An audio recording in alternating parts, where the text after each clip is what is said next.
My first answer was, you need to listen to him. My second one was, like, you don't have control over nobody like that. Right. But at the same time, if I'm not making my man feel secure, because I know my mouth. You guys have seen my mouth, but it can get way worse than what you guys have seen or listened to on this radio. I'm way calmer here than I am in the real world. And I guarantee you, if I stepped out on my husband, not even like seeing, just talking and flirting with another dude, I guarantee I couldn't have those conversations anymore. Right. Because that's going to always be something on the back of his mind. So then I have to tone myself down until I can get him back to being comfortable. But we're not making him comfortable. We just swept it under the rug and let it go. And I can tell you, that's the worst thing to do. And even if allowing him to sweep it under the rug is wrong on your part, because you need to actually explain why you did it, what was the purpose, this is what's going on, had nothing to do with nobody else, this is what it was. Even if it had something to do with him and it hurts his feelings, he needs to hear that. And that's what marriage counseling was for you to say, it's my fault that I was talking and flirting, sexting another dude, but I felt like you didn't care, or what I did wasn't important to you anymore, or I was just stupid. I just wanted to see what another guy would be like to flirt with me. And when I got it, I was done. I didn't want it no more. That's what I wanted. Well, and see, that to me, I think, if that to me sounds better. If you come real like that, and but we don't real, feel like that. We think the words like, oh, if I say this, he's gonna leave me. Or I say that, she's gonna leave me. If I say this, because the same way she's supposed to do that, he needs to say, you hurt me to the core. Yeah. Like, I don't know if I can trust you anymore. You hurt me because I'm so secure that I would never have that. And if you could just, if anything was wrong, you didn't like anything about our relationship, I wish you would have came to me. He needs to talk too. Either way it goes, communication goes both ways. Together, you know what I'm saying? Like, they grew up together. And that might be a thing. She might not have had nobody else. Right, that's what I'm saying. And I'm not trying to make excuses. Lord knows I'm not trying to make excuses. I'm just saying sometimes that curiosity, we try to kill that cat. Well, you gotta think about it. They were together, like, for 15 years. That's a long time. Like, and I don't even think she want to be with him. Like, she was, because if you say, you never know, because of the fact that, that's pretty much probably all she ever knew. Yeah. And she doesn't know anything else. And like you said, things probably make her curious. They end up staying together, they end up having a kid together, and so it's like, I don't think she even wants to be with the guy anymore, period. The only reason is she don't want to do the custody thing, which I think is selfish anyway. That's just a selfish thing. But my thing is, and I say this, and I go around, and Lauren will fight me on this to death, but life is life, and that's what it is. You have to always keep your marriage spiced up and everything. And if you felt like you were getting the short end of the stick, then you should have jumped out there and explored and with your husband. You should have made the effort to not talk to another guy, but say, okay, you know what, we're going to have date night. I'm going to be Tatiana, and you going to be Swubio, that's suave name. Come up with a name. Who cares? And there you go. And then you go and do that, and then he comes, and then you guys go to a freaky nasty hotel and tear it up. That's what you should have did. But you should never go outside your marriage. Right. And whatever, explore and let him know, you know what, baby, we haven't went out at all. And I heard to survival of to being married is we still need to be dating each other. Now, we don't have to do it every week because we're busy or whatever. But once a month, let's have the most fabulous thing, date night. We're going to put a savings account just for a date night because it might be exclusive. We might just want to jump on a plane and go somewhere for 24 hours and then come back. Whatever you want to do, but make it exciting, because no matter what, that you guys grew up younger, you can have more fun and more excitement with your husband and your wife than you can with anybody else. Because the grass always look greener over there. Honey, that grass, if you get the sprinkler on that grass, it's brown, dirty. Matter of fact, there ain't even no grass. Somebody just laid that down there. It wasn't even no grass. That ain't even true grass. Somebody came in there and rolled some grass out there and said, ta-da, and it looked like it's green. But when you work hard and make sure you seed your grass and water your grass on the right time and daily, you get this beautiful green grass, then you know you did something. And that's what your marriage is. But you keep going over there for that fake one where all the dirt and credit and the brown stuff is under there, but they done weeded out and put this fake one on there. The fake is going to go back to brown because nobody's taking care of it and caring for it. So keep that in mind. So what you're doing, what you did was wrong. So now's your time to make it up. And if you need to tell your girls, you know what, I'm going to be spending some time with my husband for a couple of months. I'm going to leave you guys to be such and such and such. I wouldn't tell my husband I want us to be friends like you. I probably already did. I wouldn't have said, I would have said, you know what, I'm going to work on my marriage. I messed it up. I'm going to work on my marriage right now. And I would tell my husband, I'm going to work on my marriage with you. I'm not going to leave my friends alone, but right now I told them they're going to have to give us 3 months, 6 months. I might text them once in a blue, but because I still need my girl time. But I'm focused on us, and these are the things that we want to do. I want you to write in a bucket. We're going to put a bucket. You can tell my kids hate my bucket, but this is a positive bucket. Because I do a torture jar bucket. I made Chris come up with some tortures. We'll talk about that another time. But anyway, you guys come up with things you guys want to do and what you guys want to talk about. So, yeah, question box and date night box. And put whatever, I don't care how crazy it is.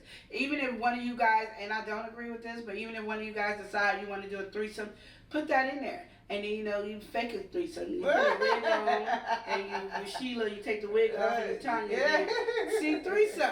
Yeah, there we go. That's how Get creative with it. Yeah, bring out a vibrator, a toilet, a vibrator, a toy, whatever, Gigi, whatever for the man, whatever. You get the bouncy ball, whatever. I don't care. She seems to know quite a bit about this. She just kept on naming stuff, didn't you? I hear all that. But, so you put that over in this box. And then your question box is like when you guys have late night snacks together and you pull out a question and you never know what the question is. And it could be a serious question. It could be a fun question. It could be a question that ends into sex. It could be whatever. It's a question box. So whatever you ever wanted to ask each other that you felt scared to, you put it. And this is called no judgment box. And then you have those conversations and you work those things out. And I guarantee you'll be better. And you work on your relationship and start getting. I had this one book. I have it somewhere. It's called an aphrodisiac book. Get you an aphrodisiac book and make you like late night snacks that's aphrodisiac. So it tells you how to make these certain kind of hot wings. It tells you how to make a certain kind of, your strawberries, not just dip it in strawberries and you just have a bunch of strawberries dipped in so-and-so and then cream and then oil and then it's aphrodisiac. I know everybody goes, why do you always go to sex? Because usually sex is what causes an issue in a relationship. It really does. Even though it's not the major thing, but sex does release a lot of tension and it releases a lot of issues that we don't think of. So no, it's not the major thing in there, but if you lack their sex, you start fantasizing about good sex. If you can please yourself better than your mate can, then you definitely are going crazy. And we have had so many questions about that, where women is not getting satisfied. And best believe, women, you are not the only ones not getting satisfied. There are men out there that are not getting satisfied. And there are men that are getting tired of always being the one to start it. You might need to get up and wake up and give him fellatio. How I learned probably. Thank you. I'm so glad. Because I was going to say that thing. Yeah. But something that he's not used to shock the mess out of him.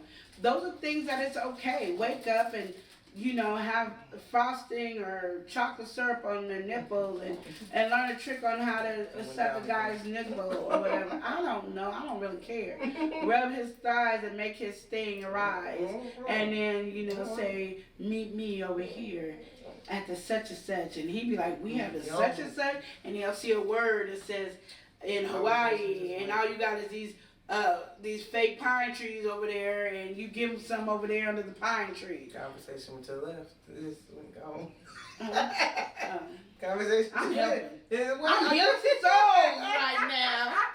Healing some souls. went to the left. I'm telling you, it kept going. It just kept on going. I get so It fascinated. kept on going on. I believe it was. She's trying to make something up for her. She's trying to think ideas for herself. She gonna be like, oh no, I do these things. I best she gonna be using them later. Best believe I do these things, honey. I best believe. Okay, okay. You got to.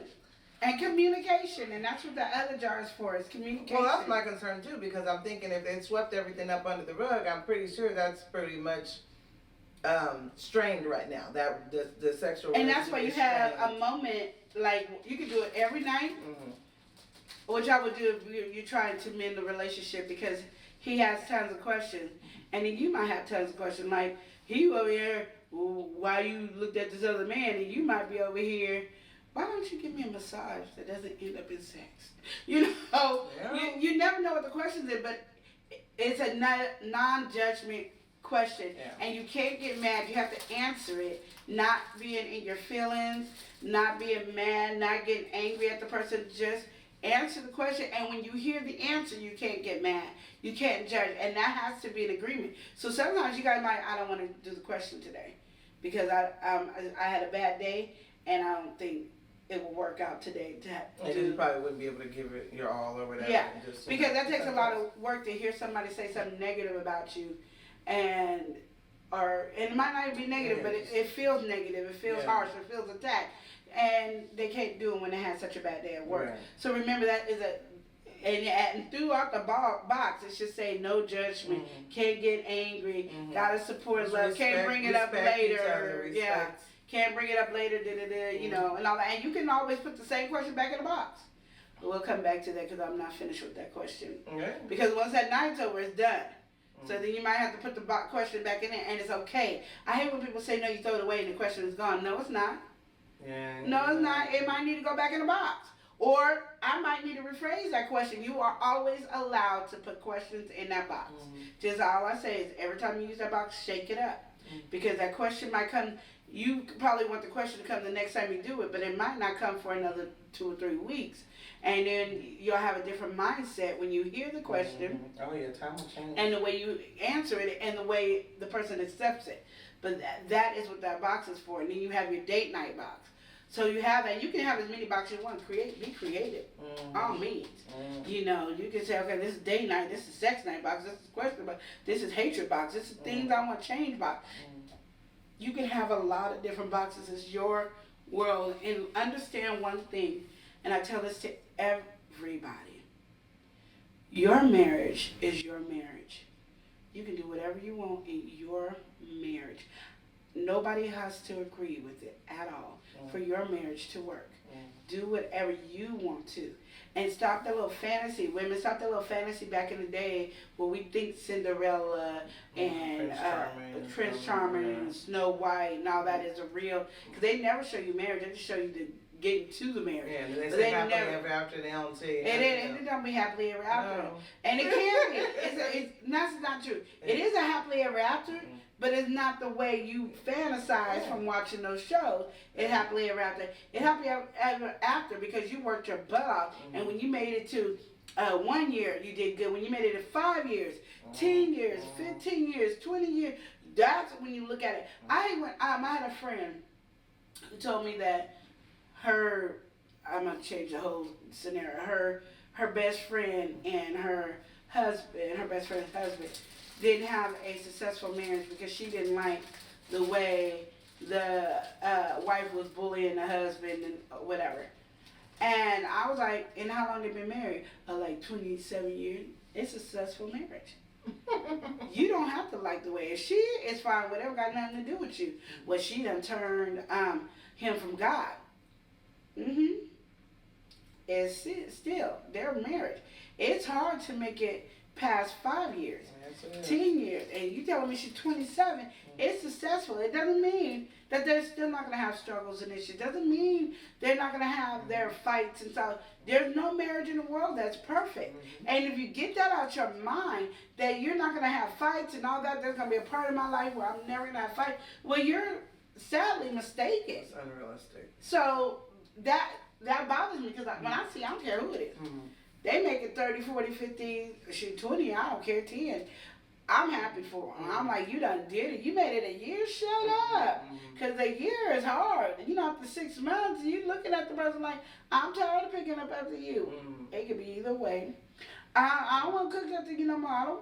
You do it. You know, there's a lot of getting to know. You put 2 households together, mending into one, and it's going to be a battle. So anytime somebody makes it successful, they made it another year. It's successful. And like Lydia is saying, and I want everybody to understand this too. In relationships, it's not always, you guys are not going to be, it's not always at 50-50. People always been saying that. No, it's not that way. Some days somebody may just give 1%, and then the other person give it 99. You know, right? You know, you just don't. You know, it's just that way. But if there's communication, and if you guys sit there and talk to each other, that's why I guess what's bothering me about this relationship, because I really feel that if they really work at it, it could be saved. If they've had a long relationship. Yes. It's always good. People don't understand it's good to be friends with who you're with, and people don't understand that. And I'm like, this relationship is worth saving. It doesn't mean like, to me, like kind of what we were talking about the other day, and how you always say, you know, if we've only been with that person, there's nobody else to compare them to. Work with who you're with. That's what you've been blessed to be with this person and to be able to love this person all those years and grow up and learn that person. You guys grew up together, and these are just obstacles in life. Yeah, back in the day, people was getting married at 15 and, you know, younger ages, and they had to work it out. That's all we know. All I know is about, you know, grandparents been together 65 years and stuff like that, because they got married younger and they just had to deal with it. They had to work those things out. Yes. They're not perfect relationships.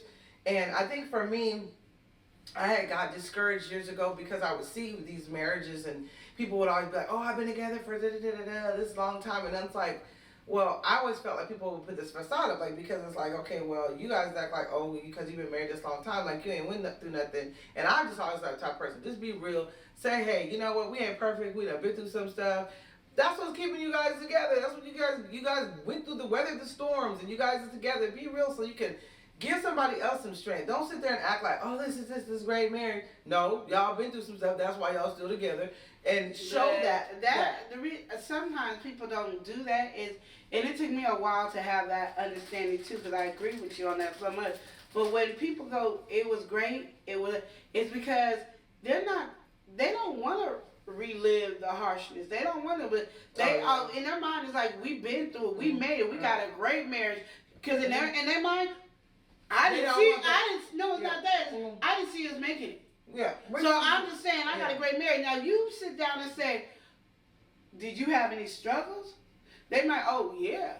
Oh, it wasn't easy. Yeah. Oh no, I'm gonna tell you right now, don't run into it. Yeah. But you have to ask those questions. If they just up there bragging about their marriage, let them brag. They happen. That doesn't mean they ain't being real. They've been through some stuff and they like, shoot, yeah, we got a good marriage. I agree with that, but I also don't want people to have this false, you know, thing like kind of like you said, the Cinderella thing. Because it's not like that. You're gonna go through things, and to let you know that this will pass. It can pass. You know, it can, with time and healing, and you guys actually sit down and communicating, it can pass, and you guys can get through this.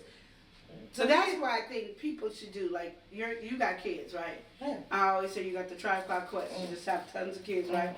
I have tons of kids, and I don't have tons of kids of mine, but I have everybody else's kids. One thing I've always said is I let them see everything.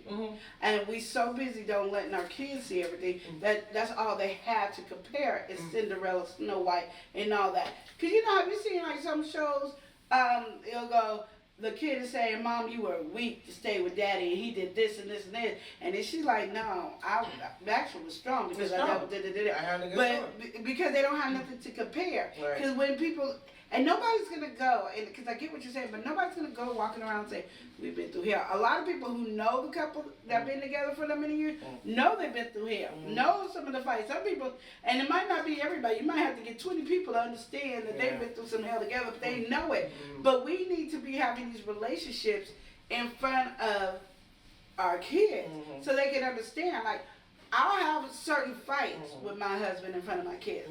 Only certain. When it's like real deep stuff, they know we arguing because they know. And I don't hide the fact. You might not get to hear the argument, but you know we argue. Right. But I also show the love. Like, I'm a love. I flirt with my husband in front of my kids. I'll smack his behind in front of my kids. You know, I have his back even when I think he's wrong, and then go off and tell him he need to fix it, and then he got to go over there and fix it. But if they use their mind, when they get older, they were like, oh, Mom must have talked to him. You know, that conversation, Mom must have got to him, because he was so adamant on that. And vice versa, the conversation. But you need to have those so the kids don't have those issues. Go ahead, sorry. Also, no, that's fine. I'm thinking too about what you just said earlier too, which I think is very important, is the and not just like it's not just has to be sexual, but and this is something that I'm learning, that you know, having the date night or where you can get away, you know, because a lot of times life can get in. Just, you know, like I said, you have a kid, you guys have a kid and stuff like that, but life can get in the way. I mean, people understand. It's just cracking me up, you guys. You know, we know it's quarantine and stuff. I tripped out because I finally seen something. I guess this is a well-known man. I don't know if he's a well-known pastor or whatever. His quarantine made him have to sit down and look at his wife all the time. And he was some famous pastor that was traveling all the time. So he never was home. So now we have this quarantine, and he actually got to sit and look at this woman like he ain't never really been having to, because he's like, I'm traveling, I'm hopping on a plane, I'm going here, there, and this has been his life for a long time. Boom, shut down, you gotta stay in the house and look at this person. It's like, it forced him to have to really get to know her.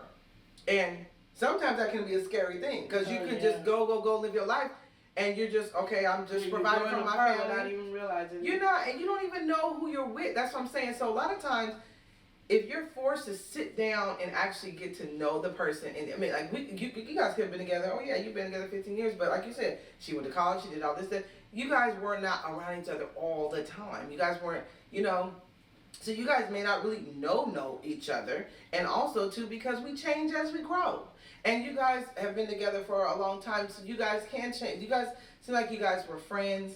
And so this is something I think that you guys should be able to talk through. It's a lot of communication is what. Yeah, and a lot of times we run from that. To me, I think like live life. People are scared of the reaction that they have in their head.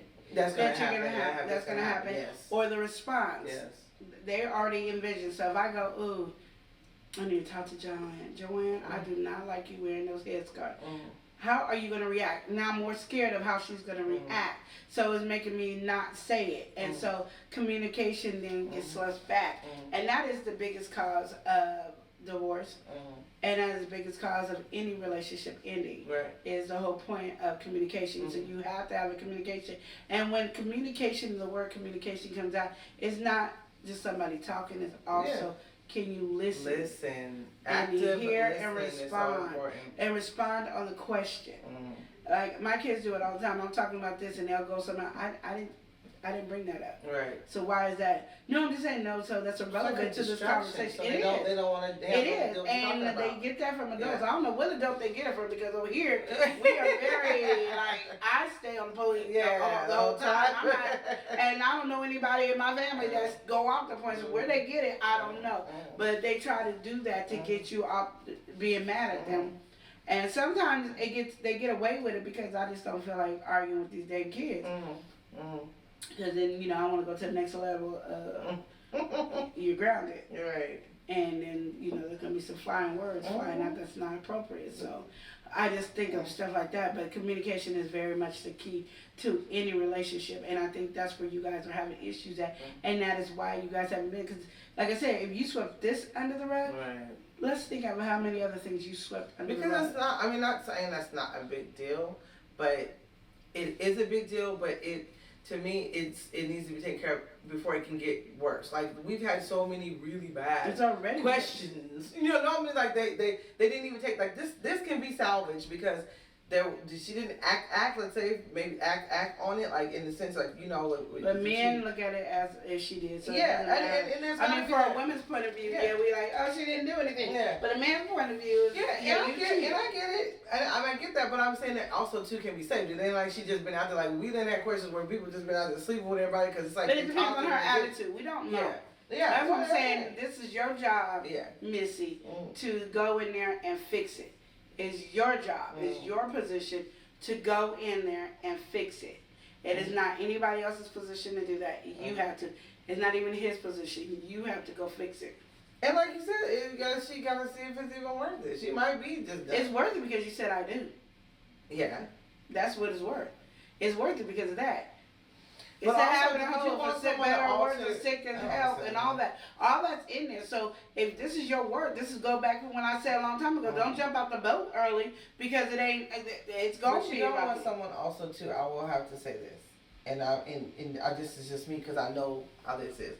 Sometimes, and like I said, make him do like everything Lydia's saying. I'm not saying she's not right, but also too, I don't like when someone controls somebody too much. Where you just like you can't talk to somebody this and that, because to me that becomes this narcissistic behavior to where I'm controlling this person and this and But that. that's the thing. He's not thinking like that. But I'm saying. But I get what you're saying, but he's not thinking of it because she's not doing it. No, I'm gonna tell you right now, your man cheat on you, and somebody says, I don't want you to be controlling the situation. No, it ain't controlling.